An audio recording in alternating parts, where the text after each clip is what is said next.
నమస్తే, welcome to ANN debate time. నేను మీ లక్ష్మీనాగ్ నరహరి శెట్టి. ఆదిలాబాద్లో భూ కబ్జాలకు పాల్పడుతున్న స్థానిక ఎమ్మెల్యే పాయల్ శంకర్పై చట్టరీత్యా చర్యలు తీసుకోవాలని Adilabad Congress party assembly incharge Kandi Srinivasa Reddy ఒక లేఖ ద్వారా కలెక్టర్ ఎస్పీని కోరారు. బుధవారం ఆత్మ చైర్మన్ గిమ్మ సంతోష్రావుతో పాటు పలువురు కౌన్సిలర్లు, కాంగ్రెస్ నాయకులు, జిల్లా కలెక్టర్ రాజర్షి షా, ఎస్పీ అఖిల్ మహాజన్లను కలిసి వారు ఫిర్యాదు చేశారు.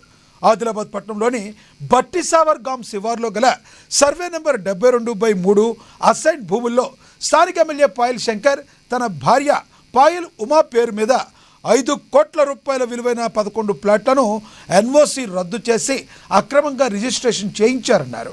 ఇదే విషయమై ఈ నెల 7వ తేదీన మంగళవారం ప్రముఖ దినపత్రికలో శ్రీమతికి ప్లాట్ల బహుమతి పేరుతో కథనం కూడా ప్రచురితమైందన్నారు. ఈ ప్లాట్లకు సంబంధించిన అక్రమ రిజిస్ట్రేషన్ల డాక్యుమెంట్లను సైతం ఫిర్యాదుతో జత చేశామన్నారు. వెంటనే ఈ భూ కబ్జాపై దర్యాప్తు జరిపించి వెంటనే చట్టరీత్యా చర్యలు తీసుకోవాలని కోరారు. అలాగే ఆ రిజిస్ట్రేషన్ను క్యాన్సిల్ చేయాలని కూడా కోరారు. అలాగే 72/3 సర్వే నెంబర్లో నూతన కలెక్టర్ భవన సముదాయానికి కేటాయించిన స్థలంలో కొందరు కబ్జాకు పాల్పడ్డారని, దీనిపై కలెక్టర్ దర్యాప్తు జరిపించి కబ్జాకు గురైన స్థలాన్ని తిరిగి స్వాధీనం చేసుకోవాలని కోరారు. ఇదే విషయాన్ని కంది శ్రీనివాసరెడ్డి, సీఎం రేవంత్ రెడ్డి, ఇన్ఛార్జి మంత్రి జూపల్లి కృష్ణారావు, రెవెన్యూ మంత్రి పొంగులేటి శ్రీనివాసరెడ్డి దృష్టికి ఆయన తీసుకెళ్లడం జరిగిందని తెలిపారు. కబ్జాలపై చర్యలు చేపట్టకపోతే కంది శ్రీనివాసరెడ్డి నేతృత్వంలో కలెక్టరేట్ ఎదుట పెద్ద ఎత్తున ధర్నా చేపడతామని హెచ్చరించారు. దీన్ని బట్టి మరి ఇంతకీ ఆదిలాబాద్లో పాయల్ కథ ఏంటి? భూ కబ్జా ఆరోపణలు నిజమైతే ఏ మేరకు జరిగింది? ఆదిలాబాద్ను ఎమ్మెల్యే అభివృద్ధి చేస్తున్నాడా, సొంత లాభం చూసుకుంటున్నాడా? పాయల్ శంకర్ ప్రజానాయకుడా, భూ బకాసురుడా? ఇదే అంశం గురించి ఈరోజు చర్చ కొనసాగిద్దాం. చర్చలో పాల్గొనేందుకు మనతో సిద్ధంగా ఉన్నారు, మనతో అందుబాటులో ఉన్నారు సీనియర్ జర్నలిస్ట్ సత్యనారాయణ గారు మనతో జూమ్ కాల్లో అందుబాటులో ఉన్నారు. అదేవిధంగా సిపిఐ నేత దర్శనాల మల్లేష్ గారు కూడా మనతో జూమ్ కాల్లో అందుబాటులో ఉన్నారు. ఇక కాంగ్రెస్ నేత గిమ్మ సంతోష్ గారు కూడా మనతో జాయిన్ అవుతారు. ఇక రాజకీయ విశ్లేషకులు, న్యాయవాది బండారు రామ్మోహన్ గారు కూడా మనతో జాయిన్ అవుతారు. ముందుగా మనం సీనియర్ జర్నలిస్ట్ సత్యనారాయణ గారితో మాట్లాడదాం. సత్యనారాయణ గారు నమస్తే సార్. నమస్తే అండి. సత్యనారాయణ గారు, ఆదిలాబాద్లో పాయల్ శంకర్పై, ప్రస్తుత ఎమ్మెల్యేపై విపరీతమైన ఎన్నో ఆరోపణలు వస్తున్నాయి. భూ కబ్జాలకు పాల్పడినట్లుగా తెలుస్తుంది. ఇది ఏ మేరకు దీనిలో వాస్తవికత ఉంది? ఇప్పుడు కంది శ్రీనివాసరెడ్డి అక్కడ ఉన్న కాంగ్రెస్ పార్టీ అసెంబ్లీ ఇన్ఛార్జి మరి ఆ కంప్లైంట్ కూడా ఇవ్వడం జరిగింది. ఎస్పీ గారికి కావచ్చు, మరి పొంగులేటి శ్రీనివాసరెడ్డి గారికి కావచ్చు, లేదంటే మరి జూపల్లి కృష్ణారావు గారికి కావచ్చు. ఏం జరుగుతుంది ఆదిలాబాద్లో? ప్రజలకు చెందాల్సిన భూమి నిజంగా పాయల్ శంకర్ కబ్జా చేశారా? మరొక క్వశ్చన్ కూడా ఏంటంటే, ఆయనకి ఏదో కొంచెం హెలికాప్టర్లు అంటే బాగా ప్రతీతని, మరి హెలికాప్టర్ కనబడితే చాలు ఆయన నేను ఎక్కుతా అంటున్నారని కూడా అనేక కథనాలు వెలువడుతున్నాయి. ఎంత మాత్రం వాస్తవం ఉంది చెప్పండి ప్లీజ్. లక్ష్మీనాథ్, అయితే ఏదైతే స్థానిక ఎమ్మెల్యే పాయల్ శంకర్ భూ కబ్జాల విషయం ఏదైతుందో, ఇది స్థానికంగా అంటే ఆదిలాబాద్ పట్టణంతో పాటు జిల్లా వ్యాప్తంగా, నియోజకవర్గ వ్యాప్తంగా కూడా పెద్ద చర్చనీయాంశంగా అయితే మారింది. అయితే గతంలో Congress party assembly incharge Kandi Srinivasa Reddy చాలా సార్లు అనేక సందర్భాల్లో కూడా ఆయన భూ కబ్జాలపై తన దగ్గర భూ కబ్జాల చిట్టా పూర్తి ఉందని, ఆధారాలు కూడా ఆయన అవసరం వస్తే ఆధారాలు కూడా చూపిస్తా దర్యాప్తు చేయాలని చెప్పేసి ఆయన అనేక సార్లు కూడా అనేక ప్రెస్ మీట్లలో కొన్ని సందర్భాల్లో కూడా చెప్పడం జరిగింది. అంతేకాకుండా ఎప్పుడైతే ఇటీవల సీఎం రేవంత్ రెడ్డి పర్యటనలో ఎక్కడైతే ఒక ఇండస్ట్రియల్ కారిడార్ కోసం కొరడాచినాక పరిసరాల్లో భూ సర్వే చేసినప్పుడు అతని యొక్క దాని యొక్క అంటే అక్కడ ఉన్నటువంటి యొక్క ఏవైతే ల్యాండ్స్ ఉన్నాయో దాదాపు అనేక ల్యాండ్స్ పాయల్ కుటుంబానికి సంబంధించినవే ఉన్నాయంటూ ఒక ప్రముఖ దినపత్రిక ప్రధానంగా ప్రచురించడంతో భూభాగవతం అయితే వెలుగులోకి వచ్చినట్టుగా ప్రజలందరికీ కూడా తెలిసినట్టుగా చెప్తున్నారు. ఇది ఒక చర్చనీయాంశంగా అయితే మారింది. దాంతో పాటు అయితే అది జరిగిన మరికొద్ది రోజులకే ఇక్కడ ఏదైతే అసైన్ ల్యాండ్ 72/3 సర్వే నెంబర్ ఉందో, ఆ సర్వే నెంబర్ లో మరొక కథనం ప్రధాన దినపత్రికల్లో శ్రీమతికి ప్లాట్ల బహుమతి అనేటటువంటి ఒక మరొక కథనం కూడా ప్రచురితం కావడం, ఆ తర్వాత కాంగ్రెస్ పార్టీ నాయకులు కంది శ్రీనివాసరెడ్డి నేతృత్వంలో మరి ఈ యొక్క భూ కబ్జాలు ఎక్కడైతే దాదాపుగా 11 ప్లాట్లను ఎన్ఓసి రద్దు చేసి, ఎందుకంటే అది కొనడానికి కానీ అమ్మడానికి కానీ వీలు లేనటువంటి ఒక అసైన్డ్ భూమిలో మరి 11 ప్లాట్లు ఎప్పుడు చేశారు, తర్వాత ఏ అధికారి వాటికి రిజిస్ట్రేషన్ చేశారు అనేటటువంటి ఒక డాక్యుమెంట్స్ ఏవైతే ఉన్నాయో అప్పుడు ఎన్ఓసి వాటి డీడ్కి సంబంధించినటువంటి ఒక డాక్యుమెంట్ల ఆధారాలు కూడా సమర్పించినట్టుగా కూడా చెప్తున్నారు. దానికి సంబంధించి పూర్తి దర్యాప్తు జరిపితే అసలు విషయాలు వెలుగులోకి వస్తాయని చెప్తున్నారు. అంతేకాకుండా అక్కడ ఉన్నటువంటి ఒక అనేక స్థలాల్లో కూడా భూ కబ్జాలు జరుగుతున్నాయన్నట్టుగా చెప్తున్నారు. ఇవన్నీ పూర్తి స్థాయిలో దర్యాప్తు జరిపిస్తే ఇంకా అనేక విషయాలు కూడా బయటపడతాయనేటువంటి ఒక విషయాన్ని కూడా ఇప్పుడు కాంగ్రెస్ నాయకులు అయితే చెప్తున్నారు.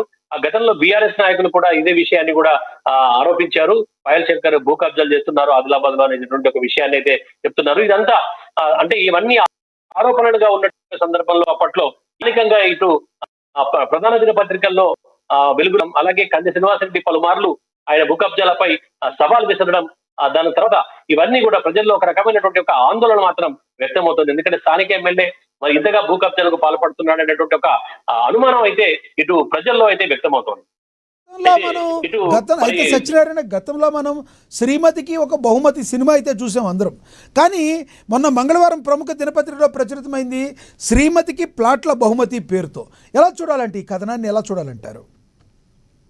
అదే సేమ్ అంటే ఏదైతే సాధారణంగా ఎవరైనా సరే ఒక తమ శ్రీమతికి ఒక బహుమతి అనేటటువంటిది ప్రేమగా ఇవ్వడం అనేటటువంటిది సాధారణంగా జరుగుతుంటది. కానీ ఇక్కడ అసైన్డ్ భూమికి సంబంధించి అంటే ఏవైతే ఉన్నాయో అక్కడ పూర్తిగా అంటే చట్టాలకు వ్యతిరేకంగా, తర్వాత ఏవైతే అక్కడ ఉన్నటువంటి ఒక అమ్మడానికి కొనడానికి వీలైనటువంటి ఒక స్థలంలో 11 ప్లాట్లను ఎన్ఓసి రద్దు చేసి రిజిస్ట్రేషన్ చేయడం అనేటటువంటిదే ఇక్కడ ప్రధాన విషయంగా చెప్పుకోవచ్చు. సో అలాంటివి 11 ప్లాట్లు తన భార్య ఉమ్మ పేరు మీద రిజిస్ట్రేషన్ చేసినట్టుగా బలమైన ఆధారాలు ఉన్నాయని చెప్పేసి ఇటు కాంగ్రెస్ నాయకులు అయితే ఆరోపిస్తున్నారు. కాబట్టి ప్రజల్లో మాత్రం ఇదొక పెద్ద చర్చగా మారింది. ఎందుకంటే నిజంగానే మరి ఆయన భూ కబ్జాలు చేశారా, 11 ప్లాట్లను రిజిస్ట్రేషన్ చేశారా అన్నట్టు ఉంటే మరి దర్యాప్తు ఎందుకు చేస్తున్నారు, అధికారులు ఎందుకు వీటిపైన చర్య తీసుకోవట్లేదు? అంతేకాకుండా ఈ యొక్క విషయాన్ని అటు బీజేపీ పెద్దలు కూడా మరి ఎందుకు తమ దృష్టిలోకి తీసుకెళ్ళట్లేదు అని చెప్పేసి ఇటు ప్రజా సంఘాలు కూడా, ఇక్కడ మిగతా విపక్ష పార్టీలు కూడా ఆరోపిస్తున్నాయి. ఆయన భూ కబ్జాల గురించి గతంలో కూడా అనేక కథనాలు వచ్చినాయి, అనేక ఆరోపణలు వచ్చినాయి. ఇన్ని ఆరోపణలు వస్తున్నప్పుడు మౌనంగా ఉంటున్నారు, ఎందుకు వీటిపై స్పందించట్లేదని యొక్క సందర్భాలు కూడా వినిపిస్తున్నాయి. అయితే ఓవరాల్ గా మాత్రం ఈ యొక్క భూ కబ్జాల విషయం మాత్రం ఇటు ఆదిలాబాద్ నియోజకవర్గం ఎవరిని కదిలించినా కూడా ఈ అంశమే బయటకు వస్తుంది. ప్రధానంగా వీటిపైనే నిజంగా చేశారా, చేస్తే ఎందుకు దర్యాప్తు జరగట్లేదు, దర్యాప్తు జరిగితే ఇంకా ఎన్ని విషయాలు బయటకు వస్తాయి అనేటటువంటి ఒక ఆసక్తి కూడా ప్రజల్లో అయితే కనబడుతుంది. లక్ష్మణ, అయితే సత్యనారాయణ, గతంలో పాయల్ శంకర్కి ప్రజల పట్ల అసలు ప్రేమ లేదు, ఏ రకంగా పరిపాలించాలి అనేది అక్కడ లేదు, ప్రజలకు కావాల్సిన ఎటువంటి సమస్యలను పరిష్కారం వైపు ఆయన అడుగేయటం లేదు. కేవలం కూడా ఆయన టీవీల ముందు ఫోజులు ఇవ్వడానికి తప్పితే దేనికి పనిచేయలేదు. అనేక ఆరోపణలు వచ్చాయి. హెలికాప్టర్లు అంటే ఆయనకి పెద్ద మోజని మంత్రి పొన్నం ప్రభాకర్ వచ్చినప్పుడు కూడా ఆయన్ని చేయి పట్టుకుని పక్కకు లాగి మరి పైకి ఎక్కారని చెప్పి గతంలో మనం విన్నాం, చూసాం. ఏమంటారు అసలు ఆయనకి హెలికాప్టర్ అంటే మోజా? ఏ రకంగా చూడాలి? ప్రజలకు ఆయన అందుబాటులో ఉంటున్నారా? అయితే ఇటు తెలంగాణలో తన పార్టీ అధికారంలోకి లేకపోవడం, అధికారంలో కాంగ్రెస్ పార్టీ ఉండడంతో సహజంగానే ఇలాంటి విమర్శలు అనేటటువంటి సాధారణంగా వినిపిస్తుంటాయి. అది ప్రజల్లో ఏ విధంగా ఉంటున్నాడో ఏ విధంగా ప్రజలు అన్ని గమనిస్తూనే ఉంటారు. కాకపోతే ఏదైతే హెలికాప్టర్ మోజు అనేటటువంటిది ఏదైతే ఉందో అది వాస్తవంగానే అంటే నిజంగానే హెలికాప్టర్ మోజు పాయల్ శంకర్ కి ఉందా అనేటటువంటి ఒక ఆలోచన, అనుమానం మాత్రం ప్రజల్లో కలిగేందుకు అయితే ఒక ఆస్కారం అయితే ఏర్పడింది. ఎందుకంటే ఇటీవల పొన్నం ప్రభాకర్ మంత్రి ఇటు పర్యటనకు వచ్చినప్పుడు ఆపి మరి తనతో పాటు అంటే ఇక్కడ వీల్లేదు అంటే అక్కడ కొంతమంది ఏదైతే వద్దు అన్నటువంటి సందర్భంలో కూడా దానికి సర్వే చేపిస్తా అంటే ఇక్కడ ఉన్నటువంటి ఒక ఎయిర్పోర్ట్ కు సంబంధించినటువంటి ఒక భూములు చూపిస్తారనేటటువంటి సందర్భంలో ఆయన ఎక్కి చూపించినట్టుగా చెప్తున్నారు. దీంతో అక్కడ ప్రజల్లో మాత్రం ఒక రకమైనటువంటి ఒక కొంత ఆసక్తి కనపడుతుంది. Laxman, okay, thank you Satyanarayana. Yes, మనం ఒకసారి గిమ్మ సంతోష్ గారు ఉన్నారు, కాంగ్రెస్ నేత ఆదిలాబాద్, ఆయనతో మాట్లాడదాం. సంతోష్ గారు నమస్తే సార్. నమస్కారం సంతోష్ గారు, పాయల్ శంకర్ ఏదైతే ఉన్నారో ఎమ్మెల్యే ఆదిలాబాద్, ఆయన అసైన్డ్ భూముల విషయంలో ఆయన కబ్జాకు పాల్పడ్డారనే ఆరోపణలు వస్తున్నాయి. మీరు కూడా కంప్లైంట్ ఇచ్చారు ఎస్పీ గారికి కావచ్చు, స్థానిక మంత్రులకు కావచ్చు, జూపల్లి గారికి కానీ, లేదంటే ఆయనకి శ్రీనివాసరెడ్డి గారికి కానీ ఏమంటారు? అసలు ఎందుకు ఆయన ఇలా పాల్పడ్డారంటే ఏం చెప్తారు మీరు? అంటే ఆదిలాబాద్ ఎమ్మెల్యేగా గెలిచిన తర్వాత ఆదిలాబాద్ నియోజకవర్గంలో ప్రజలలో ఈ గందరగోళాన్ని సృష్టించడానికి ప్రయత్నం చేస్తూ ఎవరు వచ్చినా, రాష్ట్ర ముఖ్యమంత్రి వాళ్ళు వచ్చినా, మంత్రులు వచ్చినా, ఎవరు వచ్చినా ఈయన ఒక కాంగ్రెస్ పార్టీ ఎమ్మెల్యే, అధికార పార్టీ ఎమ్మెల్యే అనే భావన అధికారులు కలిగించి వారిని భయాభ్రాంతులకు, తన అవసరాల కొరకు భయాభ్రాంతులకు చేసి వాడుకోవాలనే ఒక ఉద్దేశంతో ఎమ్మెల్యే గారు ఇక్కడ ప్రయత్నం చేస్తా ఉన్నారు. మరి ఎమ్మెల్యే గారు ఈ ఆక్రమ రిజిస్ట్రేషన్లు ఆయన ఇప్పుడు కొత్త కాదు. ఆయన గతంలో మరి భారతీయ జనతా పార్టీ జిల్లా అధ్యక్షులుగా అనుకోండి, భారతీయ జనతా పార్టీ నాయకునిగా ఉన్నప్పుడు కూడా మరి ఆయనపై పలు రకాల ఆరోపణలు రావడం జరిగింది. ఎందుకంటే ఇక్కడ ఉన్నటువంటి ఎమ్మెల్యే గారు గతంలో బీఆర్ఎస్ ప్రభుత్వంలో కూడా మరి రకరకాల వార్తలు రావడం జరిగింది. వారితో కూడా కొంతవరకు ఉమ్మక్కై కొన్ని పనులు చేసిండని చెప్పి ఆరోపణలు రావడం జరిగింది. అంటే అందులో భాగంగా ఇప్పుడు ఇక్కడ ఆదిలాబాద్ నియోజకవర్గ ఇన్ఛార్జ్ కంది శ్రీనివాసరెడ్డి గారికి ఇక్కడ ఇటువంటి మచ్చ లేదు కాబట్టి ఆయనతో లాలోచి పడడానికి శ్రీనివాసరెడ్డి గారు ఇక్కడ సిద్ధంగా లేడు కాబట్టి ఆయన ఈరోజు ఈ విధంగా అధికార పార్టీ నాయకునిగా ఎమ్మెల్యేగా ముద్ర వేసుకోవడానికి చేస్తున్నటువంటి నాటకంలో భాగంగానే ఈ అక్రమ రిజిస్ట్రేషన్లు, ఇండస్ట్రియల్ పార్క్ వచ్చినప్పుడు, మంత్రులు వచ్చినప్పుడు, ఇతర పెద్దలు, ప్రభుత్వ పెద్దలు వచ్చినప్పుడు వారితో మరి హెలికాప్టర్లు చెత్తలు కొట్టడం, ఇక మంత్రి వచ్చినప్పుడు, రవాణా శాఖ మంత్రి వచ్చినప్పుడు కూడా వారితో ఎయిర్ ఫోర్స్ అకాడమీ ఏర్పాటు కాబోతుందో దాన్ని అదంతా ఒకసారి చూద్దామని చెప్పి ఆయన రిక్వెస్ట్ చేసి ఆ విధమైనటువంటి వాతావరణాన్ని సృష్టించాలనే ఉద్దేశంతో ఈ విధమైనటువంటి ఆక్రమణకు పాల్పడుతున్నమాట వాస్తవం. అంతేకాదు ఈయనకు ఇప్పుడే భార్యకు బహుమానం అనేది సినిమాలో చూశాం కాబట్టి ఇది నిజ జీవితంలో ఆయన మరి ఆయన సత్యమణి గౌరవ పాయలమ్మ గారికి 11 ప్లాట్లు పట్టా వేసి ఇవ్వడం అనేది చాలా మరి ఈ నియోజకవర్గ ప్రజలకు కూడా ఇది సిగ్గుచేటైన విషయం అని చెప్పి కూడా నేను అనుకుంటా ఉన్నాను. ఎందుకంటే ఆదిలాబాద్ నియోజకవర్గ ప్రజల కర్మ అని నేను అనుకుంటా ఉన్నాను. ఎస్ సంతోష్ గారు, మళ్ళీ మాట్లాడతాం మీతో. మనతోటి సిపిఐ నేత దర్శనాలు మల్లేష్ గారు కూడా ఉన్నారు, ఆయనతో కూడా మాట్లాడదాం. మల్లేష్ గారు నమస్తే అండి. నమస్తే అండి. మల్లేష్ గారు, ఏదైతే ఆదిలాబాదులో పాయల్ శంకర్ గారు భూ కబ్జాలు చేస్తున్నాడని వస్తున్నాయి ఆరోపణలు, దీనిలో వాస్తవం ఏ మేరకు ఉంది? మీరేమంటారు? మీ పార్టీ నుంచి మీరేమైనా ఐడెంటిఫై చేశారా? నమస్తే అండి అందరికీ. నేను సిపిఎం పార్టీ జిల్లా కార్యదర్శి Darshanala Mallesh. Okay, CPM party. Right. Yes sir, CPM party. CPM party. ఇక్కడ ఎమ్మెల్యే పాయల శంకర్ గారి యొక్క అక్రమ భూ రిజిస్ట్రేషన్లకు సంబంధించినటువంటి అంశం ఎప్పుడైతే పత్రికా ముఖంగా వచ్చిందో వెంటనే మా పార్టీగా కూడా రెస్పాండ్ అయ్యాం. ఈరోజే మేము ప్రెస్ మీట్ కూడా పెట్టాం.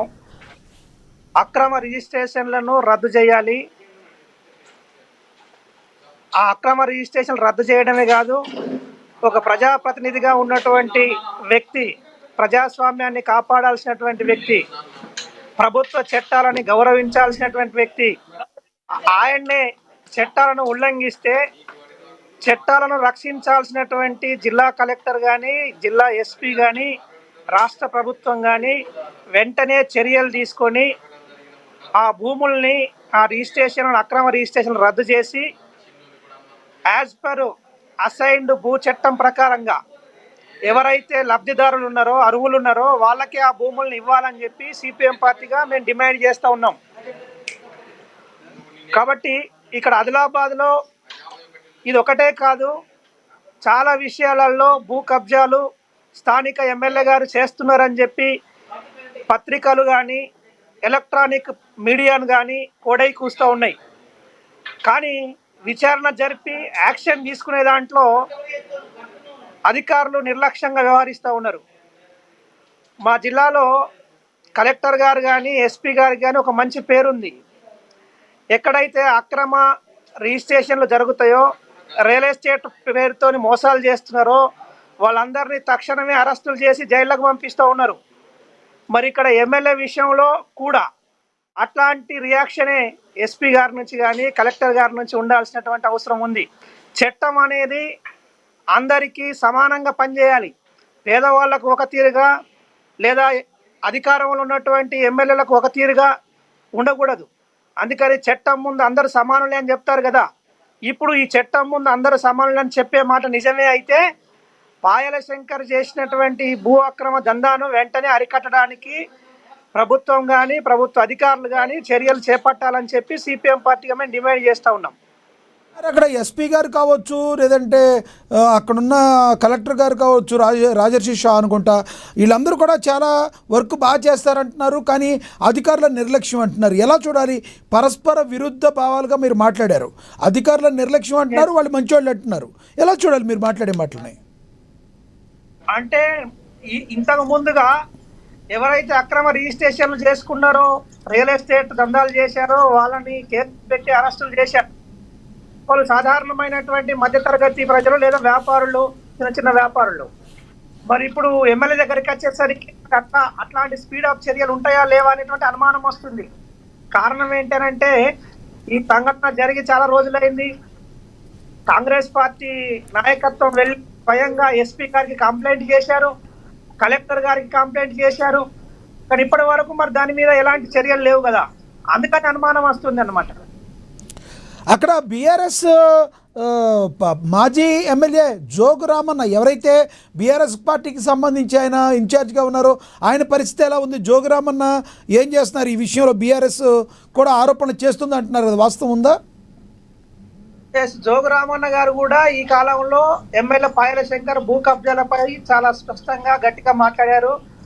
ఈ అక్రమ దందాను వెంటనే అరికట్టాలని చెప్పి డిమాండ్ చేసినట్టు ఆయన మాట్లాడినటువంటి ప్రెస్ మీట్లు, వాయిస్లు, వీడియోలు కూడా ఉన్నాయి. అంటే యాజ్ ఎ ప్రతిపక్ష పార్టీతో అన్ని కూడా ఇవేందో అధికారంలో ఉన్న కాంగ్రెస్ పార్టీ కూడా ఈ రోజు ఎస్పీ గారిని కలెక్టర్ గారిని కలిసి ఎమ్మెల్యే భూ దందాల మీద ఫిర్యాదు చేసింది.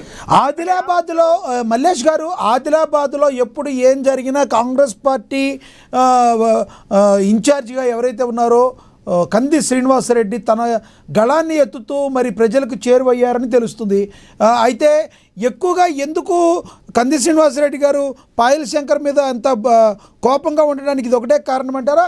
మరి ఏదైనా కారణాలు ఉన్నాయి ఇంకా ఆదిలాబాద్లో?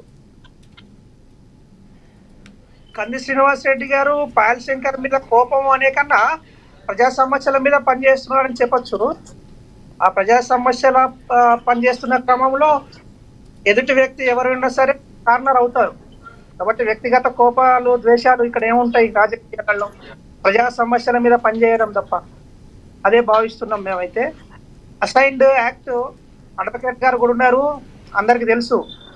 1977లో ఉమ్మడి ఆంధ్రప్రదేశ్లో తీసుకొచ్చినటువంటి అసైన్డ్ యాక్ట్, ఆ చట్ట ప్రకారంగా ఎవరైతే పేదవాళ్ళు ఆ భూముల్ని దున్నుకొని లేకపోతే భూములను ఉపయోగించుకొని అభివృద్ధి చెందాలనేటువంటి ఉద్దేశంతో ఆనాటి ప్రభుత్వాలు తీసుకొచ్చినాయి.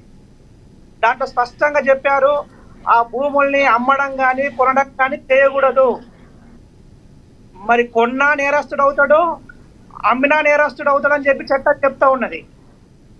ఒకవేళ భూ యజమాని మరణిస్తే ఆ మరణించిన కుటుంబంలోనే వారసత్వంగా బదిలీ చేయబడుతుంది తప్ప ఆ చట్టం ఇంకొకళ్ళకు ఉపయోగపడడానికి లేదు.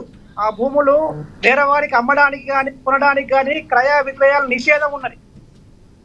మరి అట్లాంటి చట్టాల గురించి తెలిసినటువంటి ఎమ్మెల్యే కదా. రైట్ రైట్ మల్లేష్ గారు, మాట్లాడతాడు మా ఎమ్మెల్యే. ఎస్ మళ్ళీ మాట్లాడతాను. ఉల్లంఘించడం ఎంతవరకు కరెక్ట్? రైట్, మీరు అడిగిన ప్రశ్న అర్థమైంది. ఎస్, మళ్ళీ మాట్లాడతాను మీతో, మీరు అందుబాటులో ఉండండి. మనతోటి సీనియర్ న్యాయవాది రాజకీయ విశ్లేషకులు బండారు రామ్మోహన్ గారు జాయిన్ అయ్యారు, ఆయనతో మాట్లాడదాం. రామ్మోహన్ గారు నమస్తే సార్.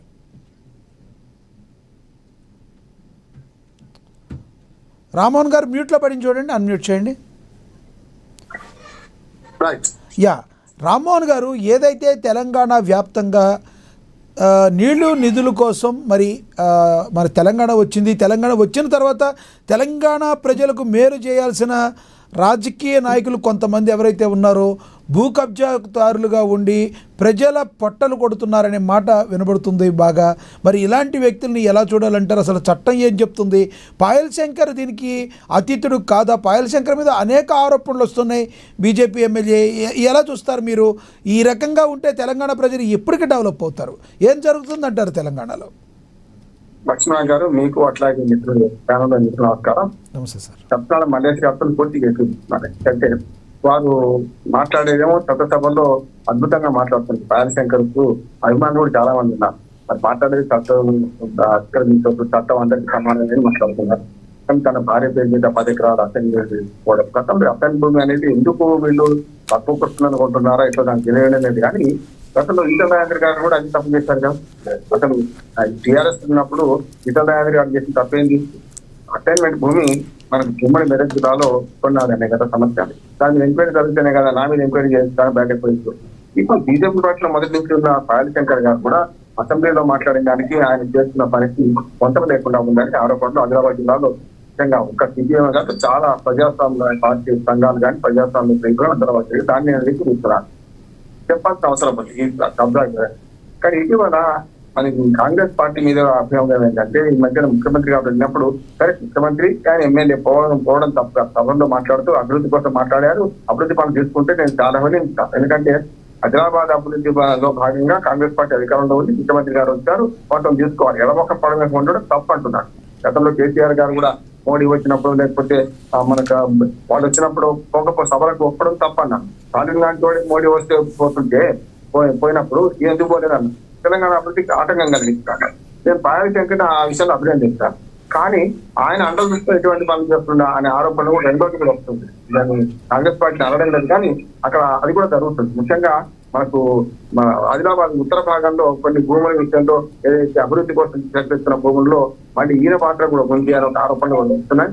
దానిలో మరి ఎందుకోసం భూమి సేకరిస్తున్నారు, ఆ భూమి సేకరించేది కరెక్టేనా కాదా, దానిలో మరి కాంగ్రెస్ బీజేపీ కలిసిందా అనే మాట కూడా అక్కడ వస్తున్నది, మాట వస్తున్నది. కనుక దాన్ని కూడా మరి కాంగ్రెస్ నాయకులు ఖండించాల్సిన అవసరం ఉంది అంటున్నాడు.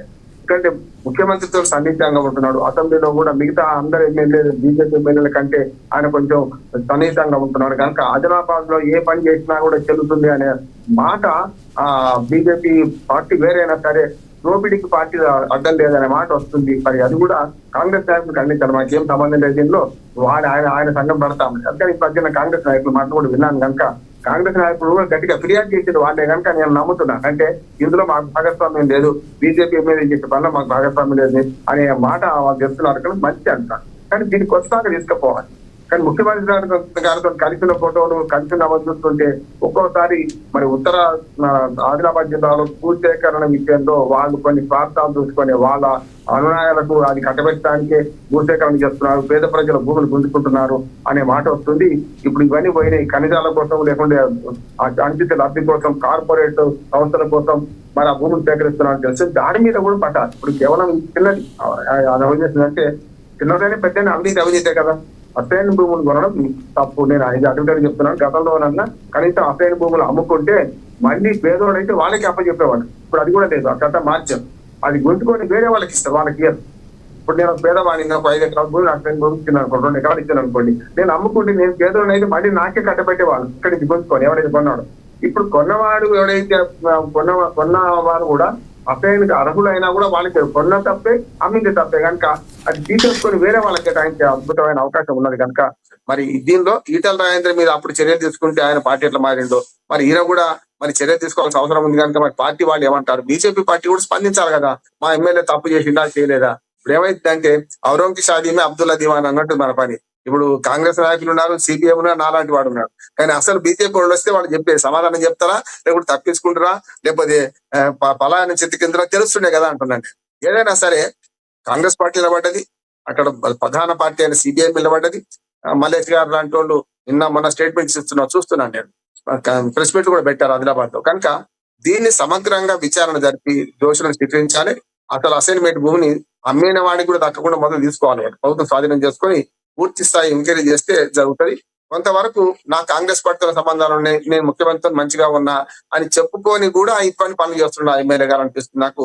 చెప్పేమో నీతి సూత్రాలు వాళ్ళు చేసేది ఇటువంటి పనులు కష్టం కదా, అందుకని దీని ఎంక్వైరీ జరగాలి. ఎంక్వైరీ జరగకుండా నేను మలేశం గారు లేకుంటే ఇతరులు మేము ఆరోపణ చేస్తలేము. వచ్చింది కనుక నిప్పు లేదు పొగ రాదు, నిప్పు అయితే ఉన్నది, పొగ అయితే వస్తుంది, పై పొగ కనపడుతుంది. నిప్పు ఉందా అనేది తేల్చండి, ఉట్టి పొగనా లేకుంటే ఏమైనా సున్న పొగనా తెలవాలి కదా మనకి అంటున్నాను. అది తెలిసేదాకా మాత్రం ఆయన తన మీద తనే ఎంక్వైరీ చేసుకోవాలి. ముఖ్యంగా ప్రభుత్వం మీద, ప్రభుత్వం కాంగ్రెస్ ప్రభుత్వం ఉంది, వాళ్ళు ఎంక్వైరీ కమిషన్ వేస్తే ఇప్పుడు ఫిర్యాదు చేయడం కాదు, ఎంక్వైరీ కమిషన్ వేయాలంటున్నా. వేసి నిజంగానే అది జరిగిందా, కలెక్టర్ గారు సరిపోతారు, పెద్దగా ఎక్కడి నుంచో రావాల్సిన అవసరం లేదు. అసైన్మెంట్ భూమి కొనడా లేదా అంటే నిమిషాల మీద పని కదా, అది అసైన్ ల్యాండ్ అవునా కాదా. లేకపోతే ఈ మధ్యన ధరణిలో చాలా విచిత్రాలు జరుగుతున్నాయి. లక్ష్మీనాథ్ గారు ధరణిలో చాలా పేర్లు మారుస్తున్నారు. రంగారెడ్డి, హైదరాబాద్ చుట్టుపక్కల ఉన్న ఖరీదైన భూములన్నీ చూస్తున్నాం కదా, 1000 ఎకరాలు ప్రభుత్వ భూములు ప్రైవేట్ అయిపోయినాయి. మరి ఇక్కడ కూడా మరి అసైన్మెంట్ ల్యాండ్ అని చూపించకుండా వాళ్ళ పట్టాదారు పాస్బుక్లు ఇప్పించి అక్కడి నుంచి కొనడా, ఇవన్నీ తేలాల్సిన అవసరం ఉంది. ముఖ్యంగా లోకల్ గా ఉండే దర్శనలు మన మల్లేశం గారు లాంటి వాళ్ళు, కాంగ్రెస్ నాయకులు, వాళ్లకు ఇంకా మాకంటే వివరాలు ఎక్కువ తెలుస్తాయి. అంటే తల్లి పుట్టిల గురించి మేనమామ చెప్పినట్టయితే నేను నాలాంటి వాడు చెప్తే నాకు తెలిసినంత వరకు దీని మీద ఎంక్వైరీ జరుగుతుంది, మంచిదని నేను అంటున్నాను. కొన్నారు అంటే ఎటువంటి శిక్ష పడే అవకాశం ఉందో ఒక న్యాయవాదిగా చెప్పండి. మళ్ళీ వాళ్ళు అప్పీల్ చేసుకుంటే ఆ పై కోర్టు అని వెళ్తే కాలం మొత్తం వెళ్ళిపోతే సామాన్యుడికి న్యాయం జరిగేనా? నిజంగా ఈ ఎమ్మెల్యేనే కాదు, ఎవరైనా ఇలా చేస్తే ఒకవేళ తేలితే ఎప్పటి వరకు తీర్పు వచ్చే అవకాశం ఉంటుంది, ఎంతవరకు శిక్ష పడే అవకాశం ఉంటుంది? ప్రజలకి అసలు నమ్మకం కలుగుద్ది అంటారా న్యాయస్థానాల మీద? శిక్షణ కాదు సార్, ఇక్కడ న్యాయస్థానం అవసరం. కలెక్టర్ గారు రద్దు చేస్తారు పట్టాను. వీళ్ళు కొన్నదాన్ని అసైన్మెంట్ సర్టిఫికెట్ వెనక రాసి ఉంటది, ఈ భూమి వారసత్వంగా మీరే అనుభవించవలను, ఇంకెవరికి అమ్మడానికి కొనడానికి వీలు లేదని రాసి ఉంటది. అది చాలు, ఆ ఒక్క క్లాస్ చాలు క్యాన్సిల్ చేయడానికి. ఈ కోర్టులు శిక్షలు మిగతా అవినీతి కేసులాగా సంవత్సరం జరగాల్సిన అవసరం లేదు. ఆ భూమి అసైన్మెంట్ ల్యాండ్ అయితే ఒకవేళ దాని పేరు మార్చినా కానీ అంటే నైతిక విలువలు అనేవి ఉంటాయి కదా సార్ ప్రజలకి. ఇప్పుడు ఒక టీచర్ ఉన్నాడు అనుకోండి, ఒక 10 మందికి చెప్పే స్టేజ్లో ఉంటాడు, ఆ టీచరే తప్పు చేస్తే కంచె చేయడం వేసింది అంటారు కదా. అలాగే పాయల్ శంకర్ గారు కూడా ఒక ఈ స్టేజ్లో ఉన్నప్పుడు ఆయన నైతిక విలువలు కోల్పోతారా లేదా ఒకవేళ జరిగితే? ఏమంటున్నానంటే ఇప్పుడు అసైన్మెంట్ ల్యాండ్ కొనడానికి నిరూపైతే చేసుకుంటుంది, ఫస్ట్ గవర్నమెంట్ తీసుకుంటుంది, స్వాధీనం చేసుకుంటుంది, అది సెషన్ క్యాన్సల్ చేస్తుంది కదా. ఇది సరిపోదు. అయితే ప్రజలు మీరు అన్న నైతిక విలువలు ప్రజలు చూస్తారు. మనకి ఇటువంటి వాడే ప్రజలు చూస్తే గెలిపిస్తారా ఓడిస్తారా వాళ్ళు చూస్తారు కదా. రెండోది ఏంటంటే ఇప్పుడు అసైన్మెంట్ ల్యాండ్ భూములు కొంటే చాలా మంది కొన్ని కారణాలు చూస్తారు. ఒకటేమో అటువకు అమ్ముకుంటారు వాటిని, ఎందుకంటే వాళ్ళకు ఉండని పరిస్థితి ఉంటుంది. భూమి ఉన్నా లేకున్నా 1 ఎకరము 2 ఎకరాలు, ఇప్పుడు అంతే ఎంత 10 ఎకరాలు ఎంతమంది అసైనీస్ ఉన్నారో తెలియదు కదా. ఆ అసైనీస్ ఎకరమో 2 ఎకరాలు ఉందనుకోండి, ఆ ఎకరాల పంట పండదు, వాళ్ళు చేసేది ఏం లేదు, పైసలు వస్తున్నాయి. ఈటల రాజేంద్ర కూడా ఇదే డిఫెన్స్ చేసుకున్నారు. అప్పుడు ఈటల రాజేంద్ర గారు ఏమంటే నా కొడుకు నా బిడ్డ పెళ్లి ఉంది, లేకుండా అప్పులు ఉన్నాయి అని వాళ్ళు వచ్చి బతిమిలా ఆడితే నేను తీసుకున్నాను ఒప్పుకున్నాడు. ఇది కొత్తది కాదు, మనకు ఆంధ్రప్రదేశ్ రాష్ట్రంలో తెలంగాణ రాష్ట్రం కొత్తది కాదు. ఎన్నడో రాజశేఖర రెడ్డి గారు ముఖ్యమంత్రిగా ఉన్నప్పుడే నాకు తెలవకుండా కొన్నా, అది విడిచిపెడుతున్నాను ముఖ్యమంత్రిగా పట్టించిన అసైన్మెంట్ ల్యాండ్ కొన్నవాడు. నేను ఎవరిని తప్ప ఆ టైం వాళ్ళకి తెలవకనా, అది అసైన్మెంట్ ల్యాండ్ తెలిసే కొంటున్నారు. ఈటల రాజేంద్ర చేసాడు. ఆయన దానికి డిఫెన్స్ అందుకున్నాడు. ఏమనంటే వాళ్ళకి అవసరం ఉండి నా దగ్గరకు వచ్చి బతిమిలాడితే నేను కొనుక్కున్నాను అన్నాడు. ఇప్పుడు ఈయన కూడా అదే తీసుకోవచ్చు, కానీ బతిమిలాడినా బాగా మారినా కొనడానికి వీలు లేదు, అది అమ్మడానికి వీలు లేదు. దానికి చట్టంలో రాసింది కనుక, పత్రంలో రాసింది కనుక ప్రభుత్వం వెంటనే స్వాధీనం చేసుకుంటుంది. మీరన్న నైతికంగా శిక్ష పడేది ప్రజలే ఇస్తారు 5 ఏళ్లకోసారి. ఇప్పుడు కాలంపు రాగానే కాటేసి తీర్థమని కాళోజీ నారాయణరావు ఎన్నడో అన్నాడు. ఇవాళ కాలం ఎప్పుడు వస్తుంది ప్రజలకు? ఓటు అప్పుడే వస్తుంది కదా. 5 ఏళ్లకోసారి ఖచ్చితంగా ఓటు హక్కు వస్తుంది. అప్పుడు ప్రభుత్వాలు మార్చడమా, వ్యక్తులు మార్చడమా వాళ్ళు చూసుకుంటాం. కానీ ఈ భూమి మాత్రం ప్రభుత్వం స్వాధీనం చేసుకోవాలి, అసలైన అర్హులకి ఉంటాడు చేయాలి. ఏమైనా అక్రమంగా కొంటే దానికి శిక్షలు కూడా ఉన్నాయి కాదంటే, కానీ ఆ శిక్ష కంటే తీసుకోవడం మొదలు పెద్ద శిక్ష అంటున్నాడు. అందరికి కూడా బుద్ధి వస్తుంది. అంటే అసైన్మెంట్ ల్యాండ్ మేము కొనొద్దు, కొంటే పోతే ఇంత పెద్దవాడు కొన్నా కూడా పోయినాయి కదా, మన సామాన్యులకు కొనొద్దు అనే మాట వస్తుంది అంటున్నాం. రైట్, నేను మళ్ళీ మాట్లాడతా సార్ మీతో. మనం ఒకసారి సంతోష్ గారితో మాట్లాడదాం, కాంగ్రెస్ నేత. సంతోష్ గారు మీరేం చెప్తారు? చివరిగా కంక్లూడ్ చేయండి. ఏమంటారు మీరు? ఇప్పుడున్న పరిస్థితుల్లో పాయల్ శంకర్కి చెప్తే వినేటట్టున్నారా? దానిలో మీరు కంప్లైంట్ కూడా ఇచ్చినట్టుగా తెలుస్తుంది. ఏం కంప్లైంట్ ఇచ్చారో మరొకసారి మీరు చెప్పగలరా?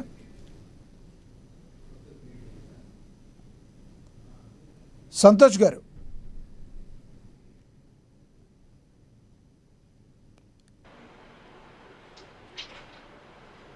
మాట్లాడండి. సంతోష్ గారు మాట్లాడండి. చివరిగా చెప్పండి, ఏం చెప్తారు? ఉన్నట్టున్నారు. జిల్లా కలెక్టర్ గారికి, జిల్లా ఎస్పీ గారికి నిన్నటి రోజు మరి మేము పంది శ్రీనివాసరెడ్డి గారి లెటర్ యాడ్ మీద నాతో పాటు మిగతా కాంగ్రెస్ నాయకులందరం కలిసి మరి ఆయనకు ఫిర్యాదు చేయడం జరిగింది. పాయల్ శంకర్ గారి అక్రమ రిజిస్ట్రేషన్ పై ఫిర్యాదు చేయడం జరిగింది. అప్పుడు మరి కలెక్టర్ గారు స్పందిస్తూ మరి వెంటనే నేను సబ్ రిజిస్ట్రార్ గారితో మాట్లాడి వారికి ఉన్నటువంటి ప్రూఫ్స్ ఏంటి, ఏ విధంగా రిజిస్ట్రేషన్ చేసిందని అడిగి తెలుసుకుంటామని వారు కలెక్టర్ గారు చెప్పడం, ఎస్పీ గారు కూడా రెవెన్యూ వారించి వచ్చిన తర్వాత తప్పకుండా ఆ యాక్ట్ ప్రకారం, రూల్స్ ప్రకారం తప్పకుండా ఎంతటి వారైనా బుక్ చేస్తారని చెప్పడం కూడా జరిగింది. అదేవిధంగా కంది శ్రీనివాసరెడ్డి గారు తాను స్వయాన మన గౌరవ ముఖ్యమంత్రి గారికి కానీ, శాఖ మంత్రి జూపల్లి గారికి కానీ, రెవెన్యూ మంత్రి పొంగులేటి శ్రీనివాసరెడ్డి గారికి కానీ స్వయాన ఆయన కూడా ఇవ్వబోతా ఉన్నాడు. కాపీటు అందరి బుక్కులకి ఇవ్వబోతా ఉన్నాడు. దీని మీద అధికారులు ఒకవేళ చర్య తీసుకున్నట్లయితే తప్పకుండా కంది శ్రీనివాసరెడ్డి గారి నాయకత్వంలో ఇలా మాకు కాంగ్రెస్ పార్టీ శ్రేణులందరం మరి వివిధ రాజకీయ పార్టీల్ని కూడా అవసరమైతే కలుపుకొని అందరం కలిసి మరి మేధావులు అందరూ కలిసి పెద్ద ఎత్తున మరి ఉద్యమాలు కూడా చేపట్టడానికి మరి కంది శ్రీనివాసరెడ్డి గారు ముందుంటారు. తప్పకుండా ఇది తెలుసుకునే వరకు మేము ఇటువంటి కబ్జాలు ఎన్నున్న ఆదిలాబాద్ లో సమగ్రంగా సర్వే జరిపి దోషులందరినీ శిక్షించే వరకు మేము కంది శ్రీనివాసరెడ్డి గారి నాయకత్వంలో అందరం ఉద్యమించడానికి మేమందరం సిద్ధంగా ఉన్నాం. రైట్, ధన్యవాదాలండి. మీ అభిప్రాయం తెలియజేశారు. ఎస్ మల్లేష్ గారు చివరిగా ఏం చెప్తారు చెప్పండి. సార్, ఒకటి అడ్వకేట్ గారు చెప్పినట్టు కాంగ్రెస్ పార్టీ సపోర్ట్ నాకుంది, ముఖ్యంగా రేవంత్ రెడ్డి గారి సపోర్ట్ నాకుంది అనేటువంటి ఒక కలరింగ్ ను ఇక్కడ సృష్టించారు పాయల్ శంకర్ గారు. కంది శ్రీనివాసరెడ్డి లాంటి వాళ్ళు పోరాటం చేస్తున్నారు జిల్లా స్థాయిలో, మంచిదే. కానీ పై స్థాయిలో నాకు అండా ఉన్నది అని చెప్పేటువంటి ఒక ధీమాతో పాయల్ శంకర్ గారు ఉన్నట్టు కనిపిస్తుంది. నిజంగానే ఉందంటారా? అదంతా ఒక్క కలరింగ్ అని అంటారు మీరు, సెటప్ అంటారు అదంతా? అయితే కొన్ని సందర్భాలు చూసినప్పుడు నిజమేనేమో అనిపిస్తుంది. అంటే ఇక్కడ కంది శ్రీనివాసరెడ్డి గారి కన్నా లేదా కాంగ్రెస్ పార్టీ ఎమ్మెల్యేల కన్నా ఎక్కువ ప్రాధాన్యత పాయల్ శంకర్ గారికి ఇస్తున్నారు సీఎం రేవంత్ రెడ్డి గారు. చాలా సందర్భాలలో ఆయన పేరు తీసుకొని అసెంబ్లీలో మాట్లాడడం కానీ, పేదవాడు అని చెప్పి మాట్లాడడం కానీ, ఇట్లాంటి అంశాలు ఉన్నాయి కదా. అట్లనే ఇక్కడ సభలో పక్కన కూర్చోబెట్టుకోవడం కానీ ఇవన్నీ ఉన్నాయి. మరి ఇలా మాట్లాడుతుంటే బీజేపీ అధినాయకత్వం ఏదో ఒకటి మాట్లాడాలి కదా, వాళ్ళేం మాట్లాడతారు? ఆయన వారించట్లేదా? బీజేపీ నాయకత్వంకి చెప్పాల్సిన పద్ధతిలో, బీజేపీ నాయకత్వంతో ఉండాల్సిన పద్ధతిలో ఉంటున్నాడు ఆయన. అటు ఇటు రెండు పడవల మీద ప్రయాణం చేస్తున్నాడు. అది అందరికి అర్థమవుతున్నది. మరి కాంగ్రెస్ వాళ్ళకి అర్థమవుతుందా కావట్లేదా కాంగ్రెస్ వాళ్ళు చెప్పాలి, కానీ ఇదైతే ఫ్యాక్ట్. రెండోది, బీజేపీ ఏదో చెప్తా ఉన్నారు వాళ్ళు, మేము దేశం కోసం ధర్మం కోసం పనిచేసే పార్టీ అని చెప్తున్నారు. అట్లాంటి నిబద్ధత కలిగినటువంటి పార్టీ అయితే ఇట్లాంటి అక్రమార్కులను ఎట్లా సహిస్తారు? ఎందుకు ఇంత చర్చ జరుగుతున్నా బీజేపీ పార్టీ నుంచి అధికారికంగా ఒక ప్రకటన రావడం లేదు? రావాలి కదా. కాబట్టి స్పందించాల్సిన అవసరం రెండు కీలకమైన అంశాలు అవి. రైట్, మీరు కంక్లూడ్ చేయండి సార్. చివరిగా రామ్మోహన్ గారు చివరిగా చెప్పండి ప్లీజ్, కంక్లూడ్ చేయండి. రామ్మోహన్ గారు చివరిగా చెప్పండి సార్, కంక్లూడ్ చేయండి.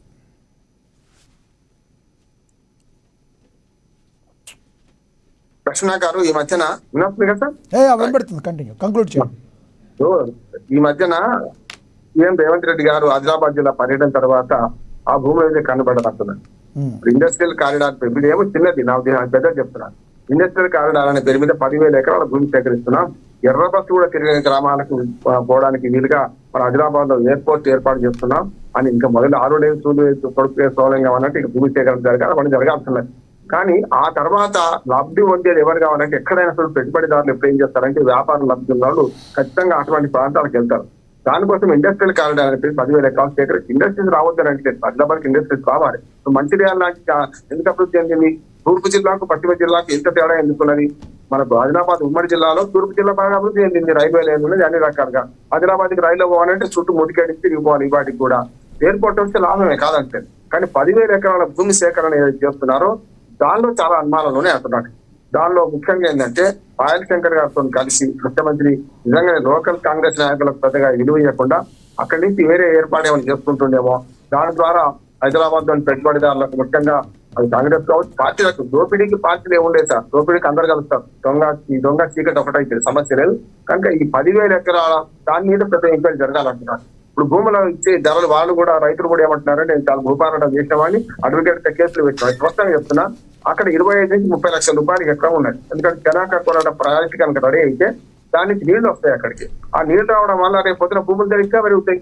వాడు ఏమంటున్నారు 4 లక్షలు కూడా లేదు మీ పేపర్ వాల్యూ బుక్ వాల్యూ 4 వల్ల 12 లక్షలు ఇస్తామంటున్నారు. 12 లక్షలు కాదు వాళ్ళకు 25 లక్షల భూమి రేటు ఉన్నది అక్కడ. 25 లక్షల భూమి ఇప్పుడే అమ్ముతుంటే ఆ ప్రాజెక్ట్ ద్వారా నీళ్ళు వచ్చినాయి అనుకోండి 30-40 లక్షలు పోతుంది కదా. అందుకని 10,000 ఎకరాలు రైతుల నుంచి తీసుకునే దాంట్లో కూడా మరి మన సంతోష్ గారు కాంగ్రెస్ నాయకులు ఉన్నారు, వారు కూడా న్యాయం చేయాలంటున్న ప్రభుత్వంలో ఉన్నారు. అటువంటి పేదలకు ఇప్పుడు 40 నుంచి 50 లక్షలు కావాలని కోరుతున్నాం. 40 లక్షలు ఇవ్వాలి అంటున్నాను నేను. ఇంకోటి ఏంటంటే ఎప్పుడు ఒక్క మాట చెప్పిస్తాను రచనాకర్, భూసేకరణ విషయానికి వస్తే సెక్షన్ మన 2013 యాక్ట్ స్పష్టంగా చెప్పింది నిర్వాసితులు అంటే కేవలం భూమి యజమానులే కాదు, ఆ భూమికి సంబంధం లేకున్నా అక్కడ ఉండే బతికే వారు అనేక వృత్తుల వారు భూమి లేని వాళ్ళని కూడా 2013 లో నిర్వాసితులుగా ప్రకటించాలి. వాళ్ళకు రిహాబిలిటేషన్ చేయాలి. RR యాక్ట్ రిహాబిలిటేషన్ యాక్ట్ కూడా అది చేయాలి. అటువంటి అప్పుడు భూమి లేని వాటికి న్యాయం లభిస్తారు. భూమి ఉన్నవాడికి కనీసం రేట్ అయితే రావాలి కదా. అభివృద్ధిలో వాళ్ళని భాగస్వామ్యం చేయకుండా మీరైతే పొండి మిమ్మల్ని వెలగొడతాం మేము మాత్రం అక్కడ శిక్ష వేస్తామంటే ఎవరు ఇవ్వరు. నేనేమంటున్నానంటే 10,000 ఎకరాలు 20,000 ఎకరాలు తీసుకోండి. తీసుకొని మిగతా 10,000 ఎకరాలు వాళ్ళకి అక్కడ అభివృద్ధిలో భాగం చేయండి. ఇప్పుడు పరిశ్రమలు వస్తే ఆ గేట్ కీపర్ కూడా నాకు ఉద్యోగం దొరకదంటే ఏమైతుంది? ఎందుకు ఇస్తాడు వాడు? ఇవ్వద్దుగా, తప్పు కదా. అందుకని ఏమంటా అంటే భూమి ఎక్కువ సేకరించండి, అందులో సగం ఇచ్చేయండి, సగమే వీళ్ళకు నిర్వాసితులు ఎవరైతుందో వాళ్ళకి ఇచ్చే ప్రయత్నం చేయండి. సంతోషంగా భూమి ఇస్తారు. భూసేకరణలో మానవీయ కూడా లేనిలేదు. మన భారతదేశంలో ఇప్పటి వరకు 2013 చట్టం అంతకుముందు ఇంకా దుర్మార్గం. ఇప్పటికి కూడా లక్ష్మణ గారు భూ నిర్వాసితులకు న్యాయం చేసే చట్టం రాలేదంటున్నారు. అంటే భూసేకరణే తద్వారమైన చట్టం 2013లో మన్మోహన్ సింగ్ గారు తీసుకొచ్చింది. కానీ అక్కడ ఏమైతుందంటే ప్రజోపకరమైన దానికి అంటే నిర్వచనం లేదు ఇప్పటిదాకా. కొన్ని ఉంటాయి, రైల్వేలు అయిన వేయాలి ప్రజోపకరం, టెలిఫోన్లు అయిన వేయాలి ప్రజోపకరం. కానీ శ్రద్ధల పేరు మీద ఇతరత్ర భూముల్ని పెద్దోళ్ళ కట్టబెట్టడం చూసిందా? మరి రియల్ ఎస్టేట్ వ్యాపారికులు ప్రభుత్వానికి ఏం చేయడం చెప్పండి. అందుకని నేనేమంటున్నానంటే ఈ 10,000 ఎకరాలు కాదు, ఇంకో 10,000 ఎకరాలు తీసుకోండి. సరి అయిన విధంగా న్యాయం చేసేందుకు వాళ్ళకి ఆ 10,000 ఎకరాల్లో వాళ్ళకి కొంత వాటా ఇవ్వండి. ఇప్పుడు మనకు మెట్రో భూముల కోసం మన హైదరాబాద్ లో అగాయితీ భూముల్లో వాళ్ళకి ఏం చేసి ఎక్కడ తీసుకుంటే 1000 గజాలు ఇచ్చిండ్రు. అప్పుడు ఆటోమేటిక్ గా అభివృద్ధిలో ఒకటి భాగం అవుతాడు. అమరావతి ఉంది, సరే అమరావతిలో వేరే ఆయన చెప్తున్నాను నేను. అమరావతిలో ల్యాండ్ పూలింగ్ ద్వారా తీసుకున్నారు, ఎకరానికి 1,200 మన గజాలు ఇస్తున్నారు వాళ్ళకు. అది మంచిది అంటున్నారు. ఆ అభివృద్ధిలో వాళ్ళు భాగస్వామ్యం అవుతాడు. కానీ మీరైతే నష్టపోయే వాళ్ళు నష్టపోతారు, పక్కన లాభపడతామని లాభం లేదు. రోడ్డు విస్తరణ నుంచి మొదలుకొని పెద్ద పరిశ్రమల వరకు భూ సేకరణ విధానం మారాలి. ప్రజోపకరం అంటే దానికి నిర్వచనం చెప్పాలి. ప్రభుత్వం అగ్గులు తీసుకుంటే రియల్ ఎస్టేట్ వ్యాపారం చేయడానికి వీల్లేదు. ఇవాళ 271 కోట్ల రూపాయలు హైదరాబాద్ అమ్ముకుంటుంది. ఎవరి భూములు ఇవ్వండి? ప్రజలే కావాలనుకున్నాడు. ప్రజల భూములు తీసుకొని ప్రభుత్వ వ్యాపారం చేయడం కరెక్ట్ కాదు. చెట్ల విషయంలో కానీ ఇట్లా ఇండస్ట్రియల్ కారిడార్ విషయంలో కానీ ప్రజల కోరికను మనిషి కనీసం 40 నుంచి 50 లక్షల రూపాయలు వాళ్ళకు వాళ్ళకు రియాపేషన్ వాళ్ళకి మన పరిహారం కింద ఇస్తే లాభం. దాంతో పాటు వివిధ వృత్తుల వారికి కూడా వారికి దానిలో అవకాశం కల్పించాలి. ఈ ఇండస్ట్రియల్ కారిడార్ దాని మీద కూడా విచారణ జరపాలి. అక్రమార్కుల పాల్గా కూడా చూడాల్సిన అవసరం ఉంది. రైట్, ధన్యవాదాలని మీ అభిప్రాయం తెలియజేసినందుకు బండారు రామ్మోహన్ గారు. ధన్యవాదాలని గిమ్మ సంతోష్ గారు. ఇక ధన్యవాదాలండి దర్శనాల మల్లేష్ గారు, ధన్యవాదాలండి సీనియర్ జర్నలిస్ట్ సత్యనారాయణ గారు చర్చలో పాల్గొన్నందుకు.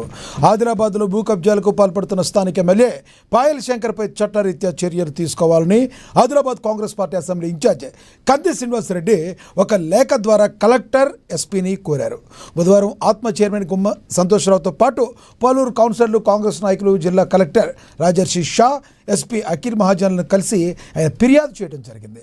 ఆదిలాబాద్ పట్టణంలోని బట్టిసావర్ గామ్ శివార్లో గల సర్వే నంబర్ 72/3 అసైన్డ్ భూమిలో స్థానిక ఎమ్మెల్యే పాయల్ శంకర్ తన భార్య పాయల్ ఉమా పేరు మీద 5 కోట్ల విలువైన 11 ప్లాట్లను ఎన్ఓసి రద్దు చేసి మరీ అక్రమంగా రిజిస్ట్రేషన్ చేయించారన్నారు. ఇదే విషయంపై ఈ నెల 7న మంగళవారం ప్రముఖ దినపత్రికలో శ్రీమతికి ప్లాట్ల బహుమతి పేరుతో ఒక కథనం కూడా ప్రచురితమైందని గుర్తు చేశారు. ఈ ప్లాట్లకు సంబంధించిన అక్రమ రిజిస్ట్రేషన్ డాక్యుమెంట్లను సైతం ఫిర్యాదులో జత చేశామన్నారు. వెంటనే ఈ భూ కబ్జాపై దర్యాప్తు జరిపించి వెంటనే చట్టరీత్యా చర్యలు తీసుకోవాలని కోరారు. అలాగే ఆ రిజిస్ట్రేషన్ను క్యాన్సిల్ చేయాలని కోరారు. అలాగే 72/3 సర్వే నెంబర్లో నూతన కలెక్టర్ భవన సముదాయానికి కేటాయించిన స్థలంలో కొందరు కబ్జాలకు పాల్పడ్డారని, దీనిపై కలెక్టర్ దర్యాప్తు జరిపించి కబ్జాకు గురైన స్థలాన్ని తిరిగి స్వాధీనం చేసుకోవాలని కంది శ్రీనివాసరెడ్డి కోరారు. ఇదే విషయం కంది శ్రీనివాసరెడ్డి సీఎం రేవంత్ రెడ్డి, ఇన్ఛార్జ్ మంత్రి జూపల్లి కృష్ణారావు, రెవెన్యూ మంత్రి పొంగులేటి శ్రీనివాసరెడ్డి దృష్టికి తీసుకెళ్లడం జరిగిందని కూడా తెలియజేశారు. కబ్జాలపై చర్యలు చేపట్టకపోతే కంది శ్రీనివాసరెడ్డి నేతృత్వంలో కలెక్టరేట్ ఎదుట పెద్ద ఎత్తున ధర్నా చేపడతామని హెచ్చరించారు. మరి ఆదిలాబాద్లో పాయల్ కథ ఏమవుతుంది? భూ కబ్జా నిజమేనా? ఏం జరగబోతుంది? అధికారులు ఏం చేయబోతున్నారో వేచి చూడాలి. ఇది వాటి స్పెషల్ డిబేట్. చూస్తూనే ఉండండి. ఏఎన్ఎన్. నమస్తే.